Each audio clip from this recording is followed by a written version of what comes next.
Wajah terindahmu ialah saat engkau tersenyum. Dan senyum terindahmu ialah yang terpantul dari hatimu yang damai dan tulus.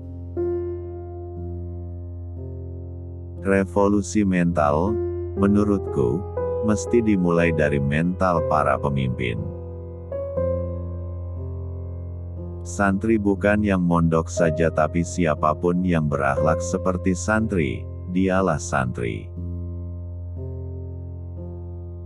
Kesombongan tidak mampu menutupi kebodohan, bahkan justru memperjelas.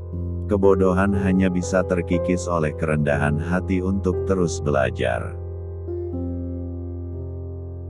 Seringkali pilihan Tuhan untuk kita tidak seperti yang kita inginkan.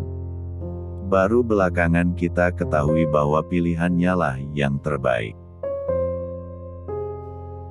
Ada yang pikun pada waktunya, ada yang sebelum waktunya. Semoga, jika pun pikun kita tidak membuat bingung orang.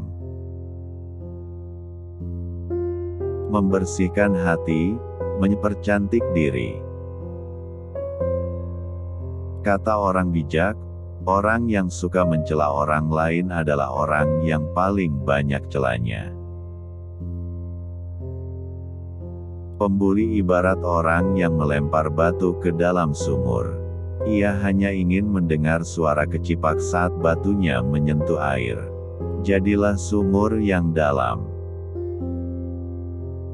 Boleh jadi dosa yang kita anggap remeh adalah dosa besar di sisi Allah. Maka kita perlu selalu berhati-hati dan banyak beristighfar kepadanya.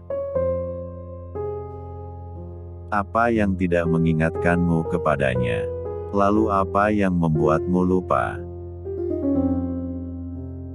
Mereka itu siapa? Kalian itu siapa? Kami itu siapa? Bukankah itu semua kita di hadapannya?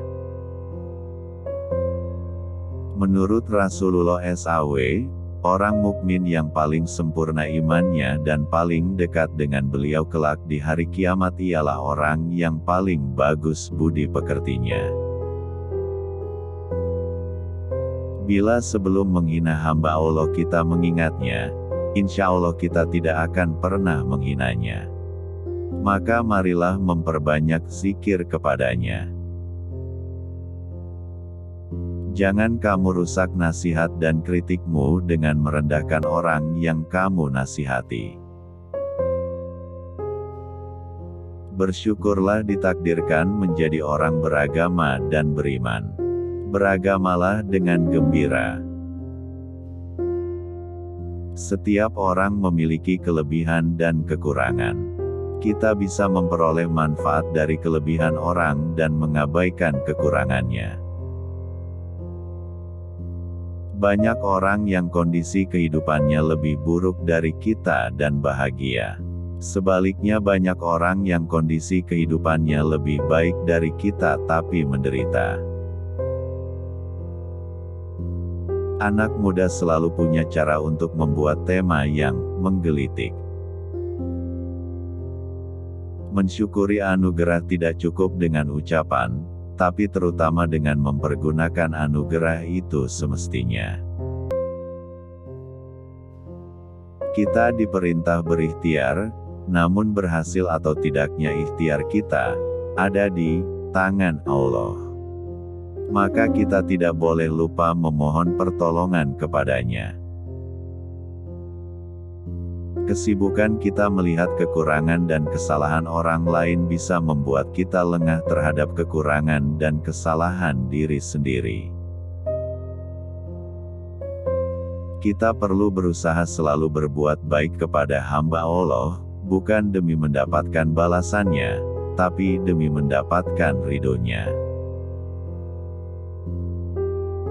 Asal kita mendahulukan kasih sayang, kita bukan hanya akan masuk surga tapi kita sudah di surga itu sendiri.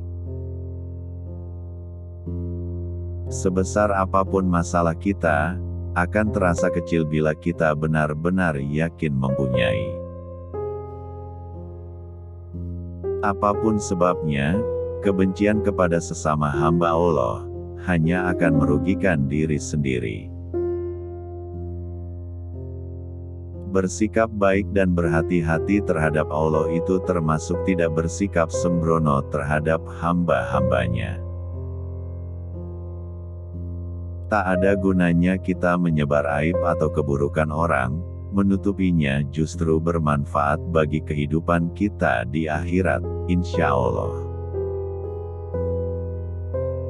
Kalau tidak ingin kehilangan kekasih, pastikanlah kekasihmu adalah kekasih yang selalu ada. Menurut seorang arif, orang bijak ialah orang yang tahu kapan mesti bicara, bagaimana berbicara, dan dengan siapa dia bicara.